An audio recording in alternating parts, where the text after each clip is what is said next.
नमस्कार दोस्तों। जय माता दी दोस्तों।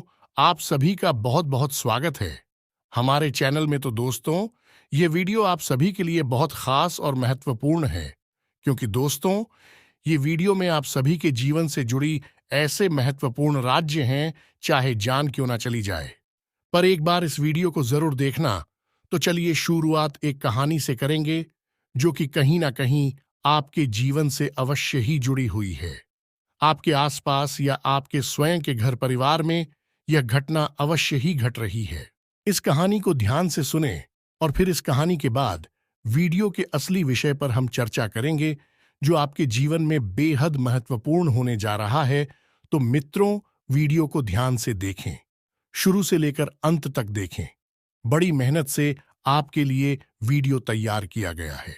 यदि आप इस वीडियो को पूरा देख लेंगे तो हमारी मेहनत सफल हो जाएगी और हमारी माता दुर्गा के लिए की जाने वाली पूजा आराधना भी सफल मानी जाएगी। तो मित्रों, माता भद्रकाली का नाम लिखकर वीडियो को शुरुआत करते हैं। कहानी कुछ इस प्रकार है और यह एक सच्ची कहानी है। मित्रों, मेरे एक जानने वाले हैं, परिचित हैं, उनकी बहन है, का नया नया विवाह हुआ था। शादी हुई थी तो उनका प्रोग्राम बन गया कि शिव मंदिर चलते हैं, शिव जी के दर्शन करेंगे, और एक अच्छा प्रोग्राम था। कोई इसमें बुराई नहीं थी। तो जब पूरा परिवार दर्शन करके वापस आया तो अचानक ही कुछ समय के बाद सब कुछ बदल गया। कुछ समय तो सब कुछ शांत रहा, लेकिन कुछ समय के बाद सब कुछ बदलना शुरू हो गया। उनके घर परिवार में अजीबोगरीब घटनाएं होनी शुरू हो गईं, और उससे सिंह का, जिसका नया नया विवाह हुआ था, उसका स्वभाव पूर्ण रूप से बदलना शुरू हो गया। यानी कि पहले जहां उसका स्वभाव बिल्कुल शांत था, प्रेमी था, लोगों से, अपने परिवार से सबसे प्रेम करने का था, वहीं अब अपने परिवारजनों से सख्त नफरत पैदा होने लगी। एकांत पसंद होने लगा, लोगों से बात करना उसे पसंद नहीं था। फिर स्थिति बिगड़ने शुरू हुई। धीरे धीरे घर के सामान को फेंक देना, भोजन को बड़े ही बुरी तरह से खाना, यानी कि जैसे लोग सामान्य तौर पर खाना खाते हैं वैसे नहीं, बढ़ाई छिन्न भिन्न करके भोजन को खाना जिन्होंने अंदाज में, और सामान को इधर उधर फेंक, ना लोगों को बुरा भला कहना। और फिर स्थिति जब बहुत ज्यादा बिगड़ गई तो इस हद तक पहुंच गई कि घर से ही भाग जाना, यानी कि वह स्त्री घर से ही भाग जाया करती थी। तो अब यही स्थिति जब हो गई तो घर वाले बहुत परेशान हुए। बेचारे, उनको तो कुछ पता ही नहीं था कि क्या हो रहा है।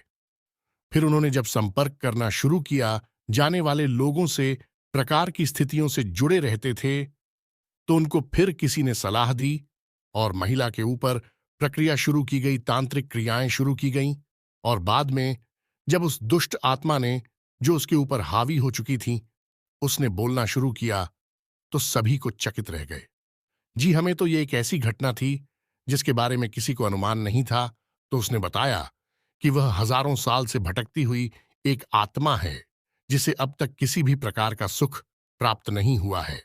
उसे अब सारे सुख चाहिए, और यह एक ऐसी स्त्री है जिसके माध्यम से वे सारी सुख अपने भागेगा।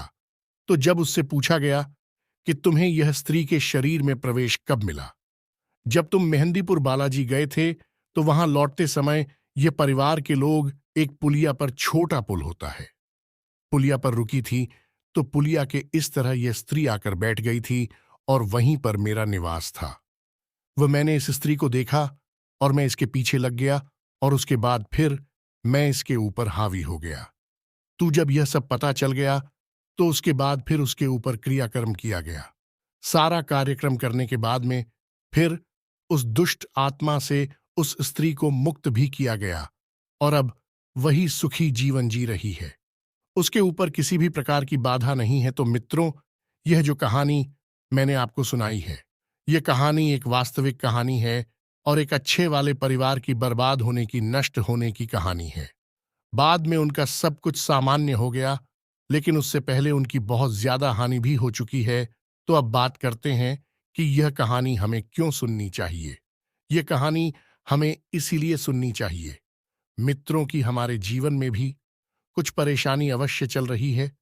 कुछ तो सामान्य है, जीवन में होने वाली एक सामान्य सी घटनाएं हैं, परेशानियां हैं, वह तो ठीक है। लेकिन कुछ असामान्य घटनाएं भी हो रही हैं, जैसे कि आपने कोई व्यापार शुरू किया और उसमें सिर्फ नुकसान ही होता चला जा रहा है। ऐसा लग रहा है कि जहां आपको फायदा होने जा रहा था, वहां से भी अचानक नुकसान होना शुरू हो जाता है। जैसे कोई आपके पीछे लगा है, सोच समझकर आपको परेशान कर रहा है। ये आपकी नौकरी में भी आपको बड़ी कष्ट प्राप्त हो रहे। जहां की नौकरी पहले सुख से चल रही थी, वही अब आपको बेहद परेशानियां हो रही हैं। आपके घर में बीमारियों का वास हो गया है कि अखिलेश का माहौल रहने लगा है। पारिवारिक माहौल पूरी तरह से बर्बाद हो चुका है। लोगों में आपस में किसी भी प्रकार का प्रेम नहीं बचा है। लोग एक दूसरे से जुड़ते हैं, नफरत करते हैं, बात भी नहीं करते हैं। परिवार परिवार जैसा नहीं बचा है। मित्रों, यह सारी घटनाएं हैं। ये क्यों होती हमारी साथ में, इसके बारे में आज हम चर्चा करने जा रहे हैं। वीडियो का टॉपिक बहुत ही खास है।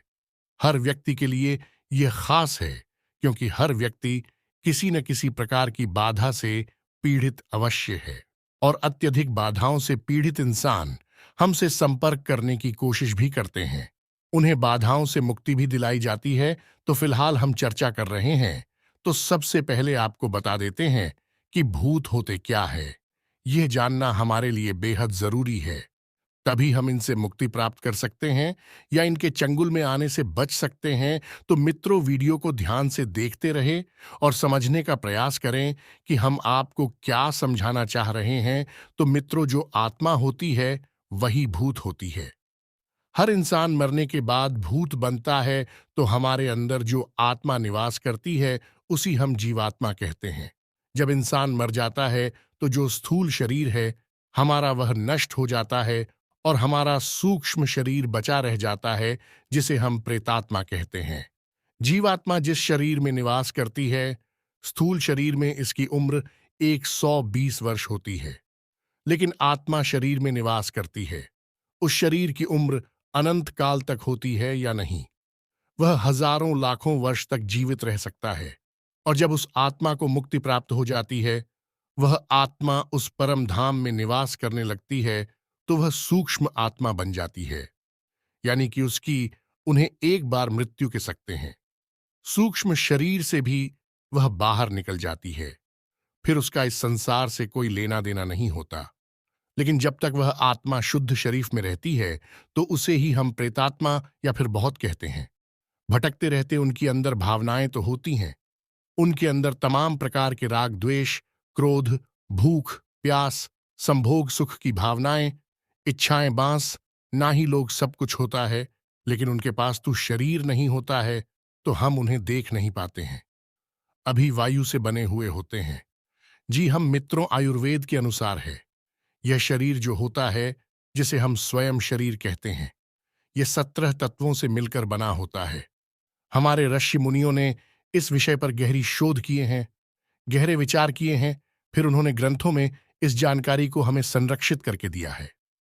कुछ भूत होते हैं जो अपनी इस शरीर की ताकत को समझ लेते हैं और उसे उपयोग करना जानते हैं, और कुछ ऐसे होते हैं जो अपने इस शरीर की ताकत को नहीं समझ पाते।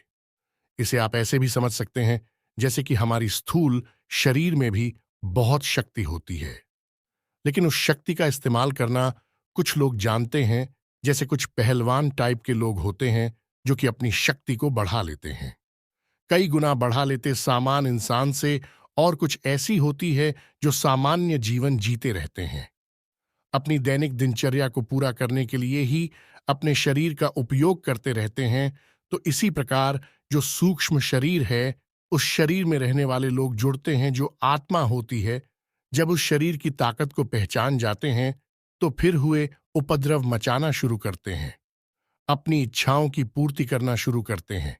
ऐसा कहा जाता है, जब कोई सूचना आत्मा या यूं कहें कि भूत अपनी स्पर्श की ताकत को पहचान जाता है, यानी कि वह अपनी छूने का एहसास करा सकता है, अपने होने का एहसास करा सकता है, तो उसके अंदर इतनी ज्यादा प्रचंड शक्ति होती है कि वह किसी शक्तिशाली पेड़ को भी, बड़ी से बड़ी पीड़ा को भी क्षण भर में उखाड़कर फेंक सकता है। यह होती है किसी भूत की शक्ति। यह हमारी स्थूल शरीर से हजारों गुना ज्यादा होती है। भूत के अंदर शक्ति बहुत होती है, लेकिन उस शक्ति की पहचान नहीं होती है। जब वह पहचान कर लेता है, तो वह फिर अपनी शक्ति के माध्यम से अपनी इच्छाओं की पूर्ति करना शुरू कर देता है। भूत मानसिक तौर पर भी अत्यंत शक्तिशाली होते हैं, इसी पर भी हावी हो सकते हैं। जब अपनी शक्ति को पहचान जाते हैं तो फिर किसी के भी दिमाग पर हावी हो सकते हैं और उसी प्रकार व्यवस्थाओं को पूर्ति करना शुरू करते हैं।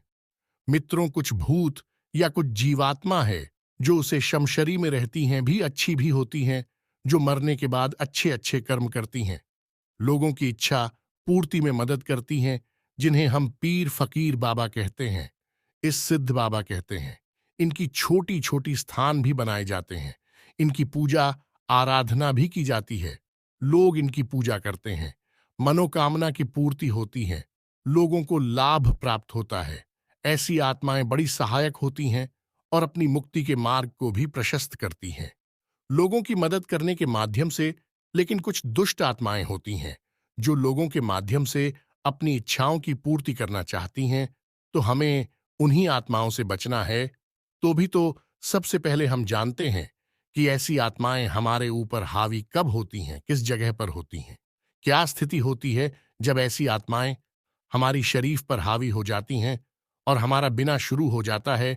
तो मित्रों, हम आपको बताते हैं कि कुछ लोग कहते हैं कि भूत से राशि मिल जाए तो भूत हमारे ऊपर हावी हो जाता है। नहीं, ये बात बिल्कुल गलत है। भूत की कोई राशि नहीं हो सकती। राशि उसकी होती है जिसका जन्म होता है। बहुत का कोई जन्म नहीं होता है, सूक्ष्म शरीर का कोई जन्म नहीं होता है। वह हमेशा से हमारे साथ विद्यमान है, तो उसकी राशि भी नहीं हो सकती है। तो जब हमारा शरीर, स्थूल शरीर, जिसमें जो हमें अभी दिखाई दे रहा है, यह नष्ट हो जाता है, तो हमारी राशि की भी सीमा समाप्त हो जाती है। तो भूत की कोई राशि नहीं होती है। तो फिर भूत हमारे ऊपर हावी ही क्यों होते हैं? तो भूता भी होते हैं। कुछ विशेष परिस्थितियों में तुम्हें तो सबसे पहले जानते हैं कि किन स्थानों पर भूतों का वास होता है, कि किसी नदी में, किसी पुल पर, किसी एकांत खंडहर में, किसी एकांत स्थान में जहां कोई नहीं जाता आता है। ऐसे स्थानों पर भूतों का वास होता है। ऐसे स्थानों पर हमें जाने से बचना चाहिए, और यदि हम जाते भी हैं तो फिर हमें ईश्वर का ध्यान करते रहना चाहिए, मां काली का ध्यान करते रहना चाहिए। किसी सुनसान स्थान पर, किसी पेड़ के नीचे टॉयलेट नहीं करनी चाहिए, वहां पर भी अक्सर भूतों का वास होता है। कभी कभी आप जा रहे हैं रास्ते पर और चौराहे पर या किराए पर आपने देखा कि किसी विशेष प्रकार का नारियल रखा है, कोई नींबू रखा है, उसे आपको दूरी बनानी है, उसे लांगरा नहीं है किसी भी कीमत पर। वह निश्चित ही किसी के द्वारा किया गया कोई तांत्रिक प्रक्रिया है, उसे आपको दूरी बनाकर रखनी है, वह आपको नहीं जाना। ऐसे स्थान पर भी भूत का वास होता है। आप अचानक किसी एकांत स्थान पर जा रहे हैं और आप एक मटका दिखाई देता है, छोटा घर आया लौट आया, कोई भी ऐसा बर्तन दिखाई देता है जो ढका हुआ है, उसे आपको हरगिज नहीं खोलना है। वह भी भूत का कोई ना कोई माध्यम है, कोई ना कोई प्रकार है। तो मित्रों, यह तो थी जानकारी के किन स्थानों पर आपको भूत मिल सकते हैं। ऐसे स्थानों पर आप या तो जाए ही ना, और यदि आप जहां भी रहे हैं तो आप बजरंगबली नाम लेते हुए, जय बजरंगबली के स्मरण मात्र से ही हर एक नकारात्मक शक्ति समाप्त हो जाती है, दूर हट जाती है। तुम्हें तो अब यह कैसे पहचानेंगे कि आपके ऊपर, यह आपके परिवार में किसी सदस्य के ऊपर किसी प्रकार की प्रेत आत्मा, भूत आत्मा का वास है? तो इसके लिए समझते हैं कि एक ऐसा इंसान है जिसका स्वभाव जैसा भी था, आज आप उसे अच्छी तरह से जानते थे, अचानक से परिवर्तित हो जाता है, बदल जाता है, यानी चौंकाने वाली स्थिति होती है। जैसे कि किसी को कुछ मीठा बिल्कुल भी पसंद नहीं था, मीठा नहीं खाता था, लेकिन अचानक ऐसा हुआ कि अब उसे मीठा बहुत पसंद है, दिखा नहीं खाता था। अचानक ऐसा हुआ कि उसे दिखा बहुत पसंद है। अचानक ही वह अनाप शनाप अनर्गल बातें बहुत करता है। अचानक ही उसकी आंखें लाल हो जाती हैं। अचानक ही उसकी शरीर में कंपन शुरू हो जाता है। अचानक ही उसके रोंगटे खड़े होने लगते हैं। यह सब प्रकार हैं, सब लक्षण हैं कि उसके शरीर पर किसी न किसी प्रकार की बुरी आत्मा का साया आ चुका है। और भी कई लक्षण हैं, और भी कई तरीके हैं जिससे हम यह जान सकते हैं। जैसे कि ऐसा इंसान एकांत फ्री हो जाता है, वह हमेशा एकांत में रहना साथ चाहता है, तेज रोशनी से, तेज शोर से उसे दूर रहना पसंद है। वह तेज रोशनी में नहीं रह सकता है। अपने प्रिय से यानी अपने परिवारजनों से, अपने मित्रों से, अपने प्रेम से नफरत करने लगता है। उनसे चढ़े ही लगता है, यहां तक कि उनकी जान लेने की कोशिश भी कर सकता है। कुछ स्थितियों में तो यहां तक भी देखा गया है कि अपने स्वयं के शरीर से भी वह नफरत करने लगता है और उसे हानि पहुंचाने लगता है। जी हां, यह सारे जो प्रकार हैं, इसे आप पहचान सकते हैं कि किसी के ऊपर किसी प्रकार का साया है कि नहीं है। शुरुआत धीरे धीमे होती है, लेकिन स्थिति आगे चलकर बढ़ती चली जाती है, बिगड़ती चली जाती है। जो भी प्रेत, आत्मा, भूत आत्मा उसके ऊपर बात कर रही है, वह अपनी इच्छाओं की पूर्ति के लिए फिर उस पर हावी होती चली जाती है। मित्रों, तो आपको पहचानना है और उसके लिए प्रक्रिया शुरू कर देनी है। कभी कभी भूत किसी इंसान के माध्यम से हमारी घर में प्रवेश कर जाता है और फिर वह हमारे घर में ही बात करने लगता है। तो ऐसी स्थिति में क्या होता है कि हमारे घर का माहौल बदलने लगता है। फिर हमारे घर के सभी लोग एक दूसरे से झड़ने लगते हैं। घर में सुख समृद्धि समाप्त हो जाती है। शांति भंग हो जाती है कि अखिलेश का माहौल अक्सर बना रहता है। परिवार के लोग एक दूसरे से बात करना पसंद नहीं करते हैं। जहां पहले एक साथ बैठकर घंटों बातें हुआ करती थीं, वहां अब 1 मिनट के लिए ही किसी प्रकार की आपस में लोग बात नहीं करते हैं। काम की बात करना भी मुश्किल हो जाता है। सुख समृद्धि समाप्त हो जाती है। धन के आगमन के रास्ते बंद होने लगते हैं। एक एक करके आमदनी के स्रोत कम होने लगते हैं या समाप्त होने लगते हैं। घर में दरिद्रता का वास हो जाता है। देवी देवताओं की पूजा होना बंद हो जाती है। घर में लगाए गए पौधे, हरी भरी पौधे सूखने शुरू हो जाते हैं और सबसे पहले घर की तुलसी सूख जाती है। घर में आप किसी भी प्रकार की पूजा पाठ नहीं कर सकते हैं। जब आप पूजा पाठ करने की कोशिश करते हैं तो तमाम प्रकार के विघ्न और बाधाएं उत्पन्न होती हैं। हो सकता है कि पूजा बीच में ही भाग हो जाए, पूर्ण होने से पहले ही पूजा नष्ट हो जाए। तो मित्रों, यह तो की जानकारी के यहाँ परिवार पर किसी प्रकार का साया है या हमारे ऊपर किसी प्रकार का साया है, परिवार के किसी व्यक्ति के ऊपर साया है। इस सब को कैसे पहचाने की याद रखना है कि हमेशा ऐसा नहीं होता है कि हमारे ऊपर किसी ने, हमारे परिवार के ऊपर किसी ने इसी प्रकार की जीव आत्मा, भूत आत्मा को छोड़ रखा है, मृत आत्मा को छोड़ रखा है। ऐसा जरूरी नहीं है। प्रीत आत्मा स्वयं ही हमारे शरीर को चुन सकती है, हमारे घर को चल सकती है।